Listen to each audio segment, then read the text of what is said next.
আল্লাহ 1 বছর নয় 2 বছর নয়, আমি তোমার অনেকটা বছর আমি 5 ওয়াক্ত নামাজ পড়তে পারি নাই, আমি 5 ওয়াক্ত নামাজ না পড়ে গুনাহ করেছি, মিথ্যা কথা বলে গুনাহ করেছি, স্কুলে গিয়ে গুনাহ করেছি, মোবাইলে গিয়ে গুনাহ করেছি।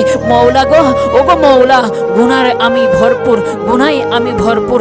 মওলা তোমার দেওয়া নিয়ামত খেয়েছি, মওলা তোমার দেওয়া নিয়ামত খেয়ে আমি শক্তিশালী নিজের দেহটাকে বানিয়েছি। তোমার জমিনে দাঁড়িয়ে তোমার হুকুম অমান্য করেছি, তোমার নবীর হুকুম অমান্য করেছি। ওগো মওলা, ওগো মওলা, আমার বড় তো লজ্জা লাগে, আমার বড় তো লজ্জা লাগে। একটা ভুল করলে কারো কাছে সামনে যাওয়া যায় না, কারো সামনে যাওয়া যায় না, মাথা নিচু করে রাখতে হয়। আমি তো হাজারটা ভুল করেছি, আমি তো হাজারটা ভুল করেছি। মওলা গো, ওগো মওলা, আমি এখন কোথায় যাব? আল্লাহ পাক বলেন, বান্দারে, পৃথিবীর যতই উপহার দেওয়া হয় মায়ার জন্য, মমতার জন্য, দরদের জন্য মায়ের উপহার দেওয়া হয়। ও বান্দা তুই শুন, কখনো যদি দেখিস তোমার জন্য তোমার মায়ের দরওয়াজা বন্ধ হয়ে যায়, তখন তুই একটু বিশ্বাস রাখবি তোর রহমতের দরওয়াজা তোমার জন্য খোলা রয়েছে, তোমার জন্য খোলা রয়েছে।